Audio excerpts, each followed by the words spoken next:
ये अफसाना सत्यराज का है। सत्यराज के केले के खेत थे। जब भी उसके खेतों में केलों की फसल कटाई लायक हो जाती थी, तब एक कारोबारी आया करता था। अरे सत्या, तुझे तो इल्म है ही, आजकल बाजार में कितनी मंदी चल रही है। इस मर्तबा केले के दाम और गिर गए हैं। अरे भाईजान, अगर ऐसे ही चलता रहा तो हम किसानों का क्या होगा? अब क्या कहूँ, इस मर्तबा दाम कब्ल से 20% कम हो गए हैं। अरे बाप रे, ऐसे चलता रहा तो हमारा क्या हश्र होगा? सोचा था इस साल दुख्तर का अंग्रेजी मीडियम स्कूल में दाखिला करवा दूंगा, लेकिन अब मालूम होता है कि ये मुश्किल है। अब क्या कहूँ भाई। यहाँ सत्यराज की बीवी ऐश्वर्या और बेटी बाजार से लौट रही थी। ऐश्वर्या का तवज्जो बाजार में केले के चिप्स के ठेले की जानिब गया। अम्मा, मुझे केले का चिप्स दिलवा दो ना अम्मा। ठीक है। दोनों केले के चिप्स के ठेले के जानिब गए। भैया, कैसे भाव दिए केले के चिप्स? 200 रुपए किलो। बाप रे, इतना महंगा? केला तो बस 10 रुपए किलो फरोख्त होता है और तुम 200 रुपए किलो चिप्स फरोख्त करते हो। केले के अलावा तेल और मेहनत भी लगती है।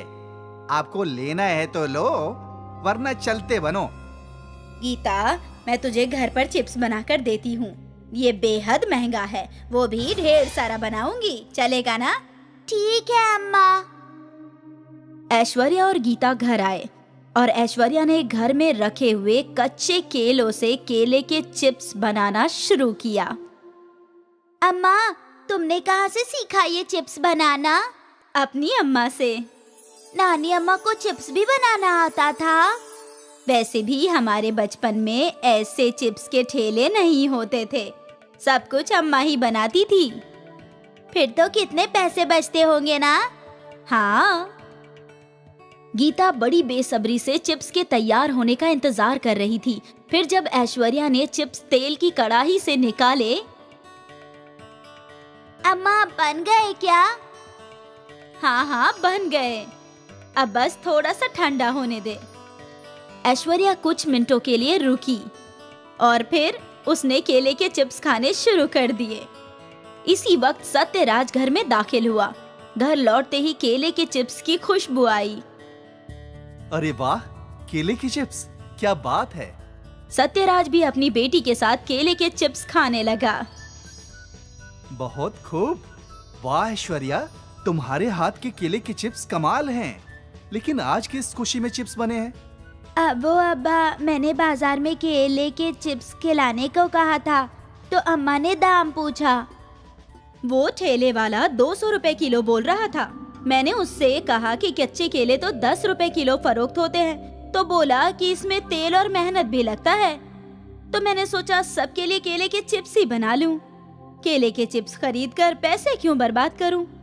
ये तुमने बहुत अच्छा किया। हमारे तो केले भी घर के हैं, बस बनाने की मेहनत और तेल। लेकिन ऐश्वर्या, गौर करने वाली बात ये है कि केले बस 10 रुपए किलो और केले की चिप्स 200 रुपए किलो फरोख्त होते हैं। हाँ, मैं तो सोच रही थी कि हमें केले की चिप्स बनाकर उसकी फैक्ट्री डालनी चाहिए। मतलब बड़ी तादाद में चिप्स बनाएंगे। हाँ, और इसमें लागत भी कम है। हम दोनों मिलकर ये कर सकते हैं। बस मदद के लिए एक खादिम रखना होगा। वो भी है, और हमारी आमदनी में कितना इजाफा हो जाएगा वो सोचो। अगर केले की चिप्स हम 150 रुपए किलो में भी फरोख्त करते हैं तो सभी हमसे ही खरीदेंगे। बिल्कुल। वैसे भी केले की फसल का दाम दिन ब दिन कम होता जा रहा है। मैं सोच रहा था कि हम क्या कर सकते हैं। तुमने अच्छी तरकीब निकाली है ऐश्वर्या। जल्द ही सत्यराज ने घर के बाहर एक शेड बना दिया। इस शेड में उसने बड़ा सा चूल्हा बनाया, जिस पर एक बड़ी कड़ाही लगा दी। फिर सत्यराज, ऐश्वर्या और उसके खादिम ने मिलकर कच्चे केलों से केले के चिप्स तैयार कर लिए। ऐश्वर्या ने नमक और मसाला मिलाया और तैयार हो गए केले के चिप्स। फिर इन केले के चिप्स को लेकर सत्यराज शहर की दुकानों में गया। भाईजान, ये ताजे केले के चिप्स हैं, मेरे खुद के खेत के हैं। मैंने अभी केले के चिप्स बनाने शुरू किए हैं। क्या आप अपनी दुकान के लिए ये चिप्स खरीदेंगे? कब्ल मैं खुद चक्कर देखूंगा। सत्यराज ने उसके सामने चिप्स रखे। उस शख्स ने केले के चिप्स खाए। वाह, ये तो बहुत खूब है।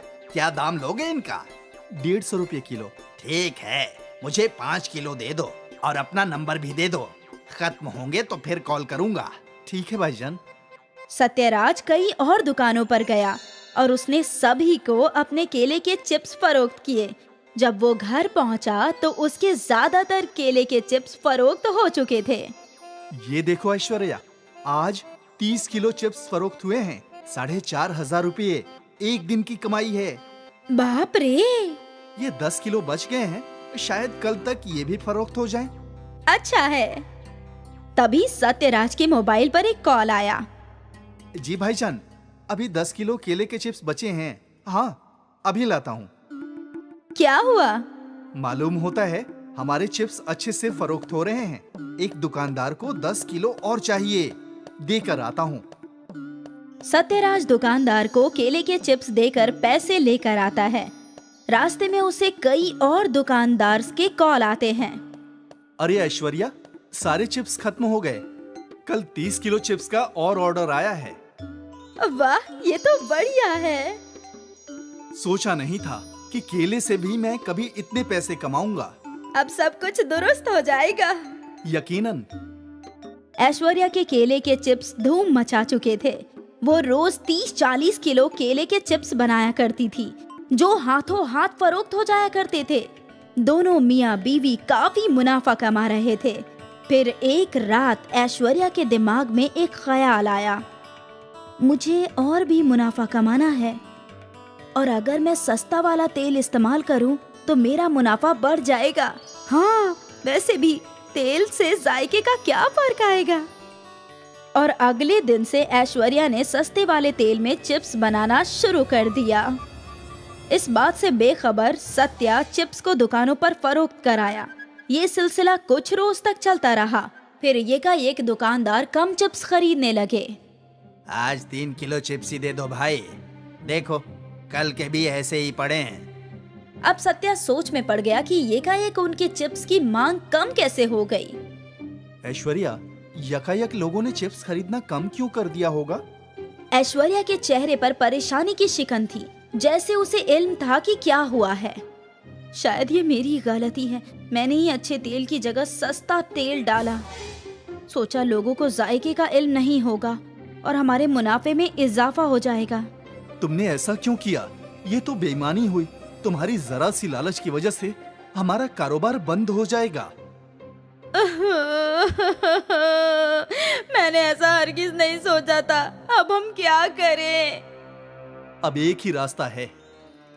सत्यराज ने ऐश्वर्या को अच्छे तेल में केले के चिप्स बनाने को कहा और ये चिप्स सत्यराज दुकानदारों के पास ले गया।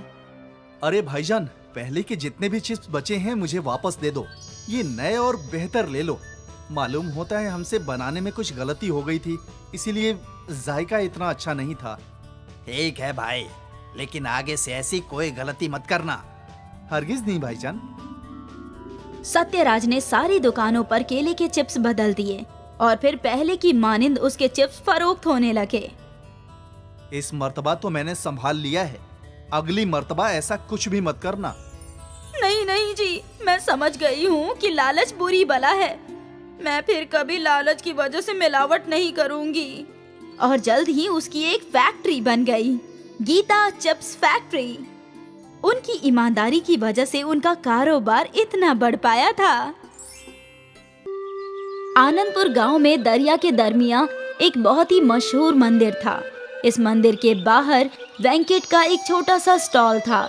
इस स्टॉल में वो इडली, वड़ा और डोसा फरोख्त किया करता था।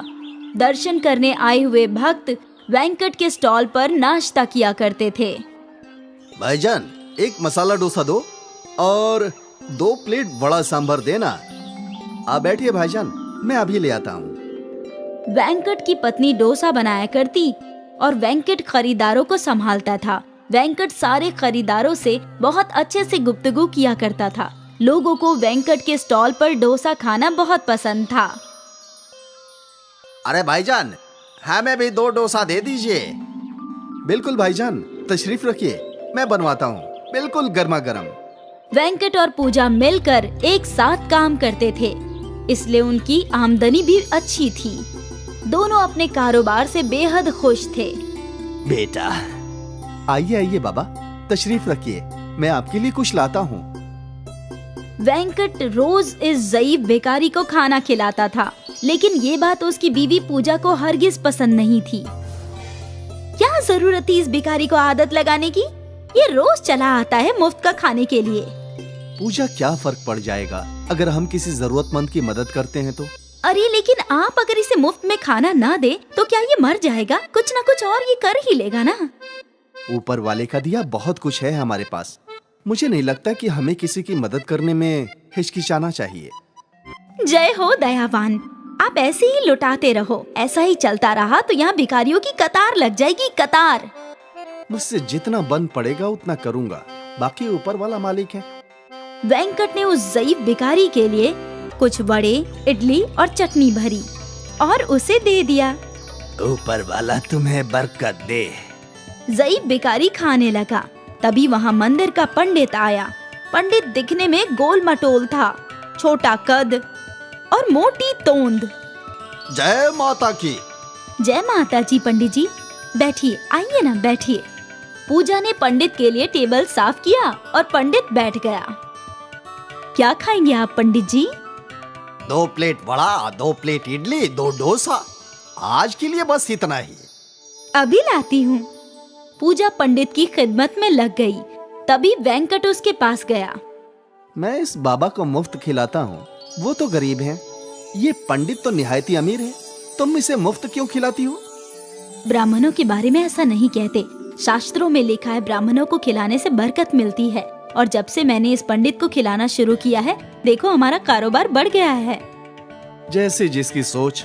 तुम इस ब्राह्मण की खिदमत करो, मैं जा रहा हूँ भगवान जी के दर्शन करने। ठीक है, जाओ। वेंकट मंदिर में पहुंचा और उसने भगवान जी के सामने हाथ जोड़ा। हे प्रभु, हमेशा मेरे साथ रहना और सबका भला करना। मेरी बीवी सोचती है कि भरे हुए पेट को भरकर उसे बरकत मिलेगी। मुझे इल्म है ये गलत है प्रभु, लेकिन अपना कर्म उस पर भी बनाए रखना। वेंकट अपने साथ सभी का भला चाहता था। वो एक बहुत ही नेक इंसान था। अपनी बीवी से छुप छुप कर वो गरीब लोगों को मुफ्त में खाना खिलाया करता था। ऊपर वाला तुझे बरकत दे। वेंकट को जरूरतमंदों की मदद करने से बहुत खुशी मिलती थी, इसलिए वो छुपते छुपाते नेकी का काम करता ही रहता था। वहीं उसकी बीवी पूजा मतलबी थी। वो सोचती थी कि भगवान उनका ही भला करे और इसी वजह से वो ब्राह्मणों की खिदमत किया करती थी। खैर, ये सिलसिला चलता रहा। वेंकट और पूजा का डोसा स्टॉल भी ठीक ही चल रहा था। वेंकट गरीबों की मदद करता और पूजा ब्राह्मणों की खिदमत करती। रोज सुबह 5 बजे की पहली नाव पकड़कर वेंकट और पूजा मंदिर पहुंचते थे और फिर वहां अपना कारोबार लगाया करते थे। और सुबह से ही उनके ठेले पर खरीदार आ जाते थे। फिर बारिश का मौसम आया। वेंकट और पूजा रोज की तरह नाव में सवार थे। आज लगता है तेज बारिश होगी। मतलब खरीदार कम होंगे। वो तो है, लेकिन जितने भी लोग हैं उनको भूखा थोड़ी रख सकते हैं। ठीक है, लेकिन जब मंदिर खाली हो जाएगा हम घर लौट आएंगे। ठीक है। वेंकट और पूजा दरिया पार करके मंदिर के पास पहुँचे और रोज की तरह उन दोनों ने अपना ठेला लगाना शुरू किया। बारिश तेज हो रही थी। मुझे नहीं लगता आज कुछ खास ग्राहक आएंगे। देखते हैं। बस तभी 2-3 लोग उनके ठेले पर आ गए। आइए आइए भाईजान, बैठिए। हमें 3 प्लेट इडली और 2 प्लेट वड़ा दे दो। जी, अभी लाया। पूजा ने इडली वड़े तैयार किए और वेंकट ने खरीदारों को दे दिया। खरीदारों ने खाना शुरू किया। उन सब का खाकर खत्म हो गया, लेकिन फिर भी बारिश नहीं रुकी। लगता नहीं है आज ये बारिश रुकेगी। हाँ, बारिश की वजह से मंदिर में भक्त भी कम है। उस शख्स ने वेंकट को पैसे दे दिए। हम लोग कुछ देर यहीं इंतजार करेंगे, बारिश रुकते ही चले जाएंगे। जी चलेगा। वो लोग काफी देर तक इंतजार करते रहे, लेकिन बारिश नहीं रुकी। फिर वो लोग भीग कर दरिया तक पहुँचे। दरिया की खतरनाक शक्ल देखकर वो हैरान थे। दरिया में एक भी कश्ती नहीं थी और दरिया के पानी की सतह बढ़ती ही जा रही थी। वो लोग दौड़ते हुए वेंकट के पास आए और उसे ये सब बताया। ये सैलाब हम सबको डुबा देगी, हम में से कोई नहीं बचेगा। तभी उनके सामने वो ज़ईफ भिखारी आया। बचाने वाला वो है तो आखिर कोई क्या मारेगा। यहाँ हम सबकी जान पर बनाई है और ये भिखारी हंस रहा है। हमें कुछ तो करना होगा। हे भगवान, हम सबको महफूज किनारे पहुंचा दो। हे भगवान, रहम करो। वेंकट ऊपर वाले से दुआ करने लगा। तभी उस ज़ईफ भिखारी ने सामने रखी एक डोसे की प्लेट उठा ली। हम सब इतने बड़े खतरे में हैं और तुझे खाने की पड़ी है। मेरे पीछे आओ। भिखारी के साथ सभी लोग दरिया के पास पहुंचे। भिखारी ने उस डोसे की प्लेट को जमीन पर रख दिया और अपनी आंखें बंद कर ली और जादू से उस डोसे का साइज बढ़ने लगा। डोसे का साइज इतना बड़ा हो गया कि मानो बड़ी कश्ती हो। वहाँ खड़े सभी लोग हैरान थे। ये जादुई बड़ी डोसे की कश्ती दरिया को बड़ी आसानी से पार करा देगी। तुम सब इसमें बैठ जाओ। सभी लोग कश्ती में बैठ गए सिवाय उस भिखारी के। आप भी आइए। नहीं बेटा, मुझे बचाने वाला वो है, तुम सब जाओ। भिखारी के इशारा करते ही डोसे की बड़ी कश्ती दरिया में तैरने लगी। पानी की बड़ी बड़ी लहरों का भी उस पर कोई असर नहीं हुआ। अंदर बैठे सभी लोग महफूज थे। वो सभी लोग दूसरी ओर पहुंच गए। सभी ने ऊपर वाले का शुक्रिया अदा किया और उनके उतरते ही डोसे की बड़ी कश्ती पानी में डूब गई। आज वेंकट के साथ सभी लोगों ने ये करिश्मा देखा था। डोसे की बड़ी कश्ती का करिश्मा शायद वेंकट की नेक दिली ही थी कि उसे जादुई डोसे की बड़ी कश्ती बचाने आई थी। केशव और गंगा की शादी के 6 साल हो चुके थे, लेकिन अभी भी उन दोनों की जरा भी नहीं बनती थी और इसकी वजह थी केशव का शराब पीना। केशव रोज शराब के नशे में धुत लड़खड़ाते हुए घर आता था। अरे गंगा, चल खाना लगा। कितनी मर्तबा बोला है आपको कि शराब पीकर घर ना आया कीजिए। अरे ये मेरा घर है, तू कौन होती है मुझे घर में आने से रोकने वाली? मैं आपकी बीवी हूँ और ये आपका बेटा सौरभ, और सौरभ को आपसे बेहद खौफ होता है। कम से कम इसके लिए तो शराब से तौबा कर लीजिए। ये मेरा बेटा है, मुझसे खौफजदा कैसे होगा? तो कुछ भी अनाप शनाप बकती है। सौरभ, अरे सौरभ।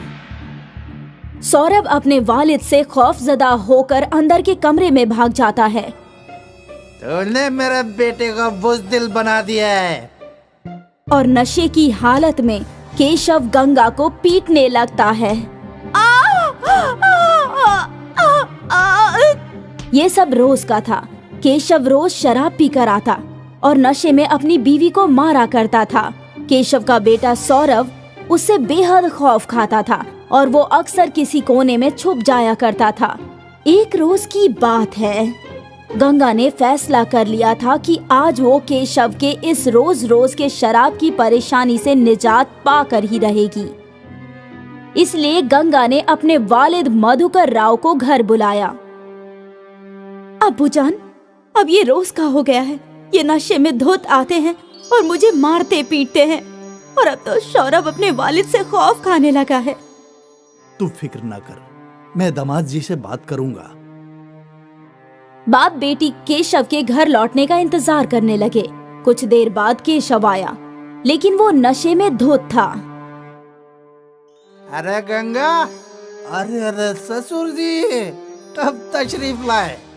गंगा, अपने वालिद का अच्छे से ख्याल रखो, उन्हें अच्छा अच्छा खिलाओ पिलाओ। मैं यहाँ खाने पीने नहीं बल्कि आपसे बात करने के लिए तशरीफ लाया हूँ दामाद जी। मुझसे बात करने? किस मुतालिक? आपकी इस रोज रोज की शराब पीने की आदत के मुताबिक। दामाद जी, आप होशियार हैं, आप जानते ही होंगे कि शराब की आदत की वजह से आपकी खानदानी जिंदगी खराब होती जा रही है। आपका तो बेटा भी आपसे खौफजदा रहने लगा है। बस ससुर जी, ये मेरा खुद का मामला है, आपको इस मामले में बोलने का कोई हक नहीं है। मुझे अपनी बेटी और नवासे की बेहतरी के लिए बोलने का हक है।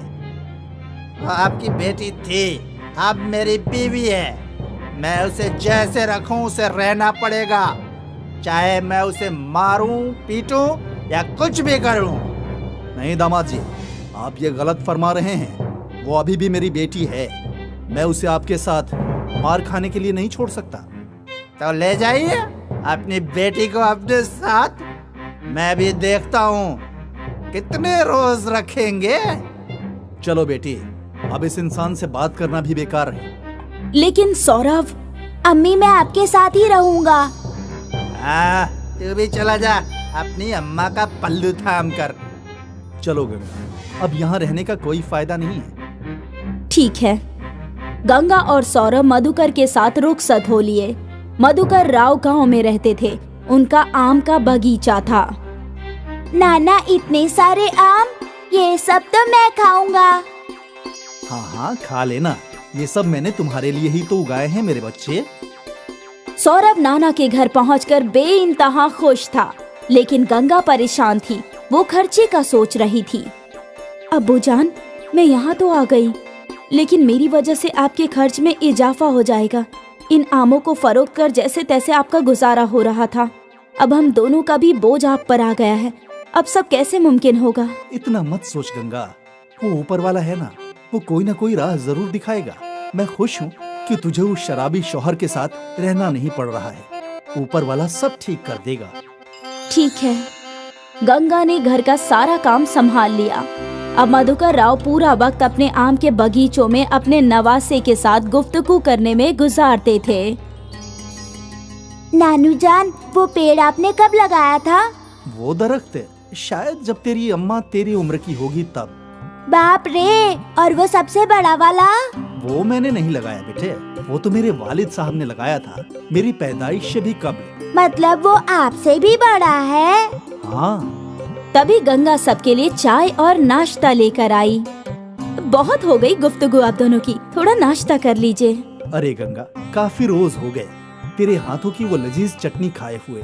देख, आम भी कच्चे हैं, वो चटनी मिल जाती तो मजा आ जाता। ठीक है अब्बूजान, आज बनाती हूँ, शाम को ले आऊंगी। अरे वाह। मधुकर और सौरभ चाय के साथ नाश्ता करने लगे। गंगा बावर्ची खाने लौटी और वो मसालों से चटनी बनाने लगी। कुछ ही देर में उसकी चटनी तैयार हो गई। अब ये तैयार है। गंगा चटनी लेकर बागीचे में लौटी तो वहाँ मधुकर के दो दोस्त भी आए थे। अब्बूजान, चटनी बन गई है। बहुत खूब, इन दोनों को भी खिलाओ। जरूर अब्बूजान। गंगा ने 2 कच्चे आम काटे और उन्हें चटनी लगा दी और सबको खाने को दिया। कच्चे आम का जायका लेते ही, अरे वाह, ये तो बहुत खूब है, चटकदार। मैंने कहा था ना, मेरी गंगा बहुत अच्छे कच्चे आम की चटनी बनाती है। हाँ भाई, अगर ये कच्चे आम की चटनी बनाना शुरू कर दे तो हाथों हाथ सब खत्म हो जाएगी, लोग दीवाने हो जाएंगे। हाँ हाँ, बेशक। ये बात सुनकर गंगा सोचने लगी। वैसे भी मैं खर्चे का सोच ही रही थी। अगर कच्चे आम फरोख्त कर मुझे पैसे मिले तो हमारी सारी परेशानियां खत्म हो जाएंगी। क्या हुआ गंगा? अब्बूजान, मैं सोच रही हूँ कि जैसे चाचा ने कहा, कच्चे आम का कारोबार कर लूँ। कम से कम कुछ तो आमदनी होगी। वैसे तरकीब बुरी नहीं है, मैं भी तुम्हारा साथ दूंगा। और अगले ही रोज से कच्चे आम का ठेला लगाना शुरू कर दिया। उसके ठेले पर कच्चे आम देखकर, ये कच्चे आम कितने के दिए? 15 रुपए प्लेट। मुझे 1 प्लेट दे दो। गंगा ने उस खातून को 1 प्लेट कच्चे आम दिए और 15 रुपए ले लिए। वाह, इतना जायकेदार कच्चे आम मैंने पहले कभी नहीं खाए। इसके बाद कई और खरीदारों ने गंगा के कच्चे आम की तारीफ की।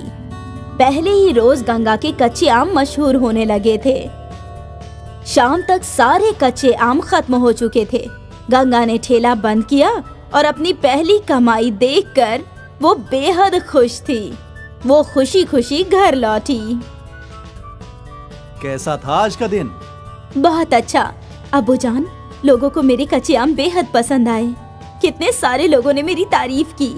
और तो और ये देखिए आज की कमाई। अरे वाह, मुझे यकीन था तू कर ही लेगी। आज के सारे आम खत्म हो गए अब्बूजान। मैंने और कच्चे आम तोड़ के रखे हैं, लेकिन अगर ऐसे ही चलता रहा तो हमें कच्चे आम बाहर से खरीदने होंगे। ऊपर वाले के करम से तेरा नया कारोबार खूब तरक्की करे। शुक्रिया अब्बूजान। मेरा सौरभ कहाँ है? वो खेल कूद कर थक गया था, मैंने उसे खाना खिला दिया और फिर वो सो गया। अब्बूजान, आप हमारा साथ नहीं देते तो हमारा क्या होता? मेरी बिटिया, मैं अपनी दुख्तर का साथ कैसे नहीं देता? तू तो मेरी गुड़िया है, मेरी परी, और तू कभी भी मुझ पर बोझ नहीं बनी। गंगा ने अपने वालिद को गले लगा लिया और शुरू हो गए खुद इन्हीं सारी की मुहिम। गंगा रोज कच्चे आम फरोख्त करती और उसके वालिद साहब उनकी मदद करते, सौरभ को संभालते। अब गंगा को अपने शराबी शौहर की कोई जरूरत नहीं थी। सही कहा था मधुकर राव ने, बेटियां बोझ नहीं होती।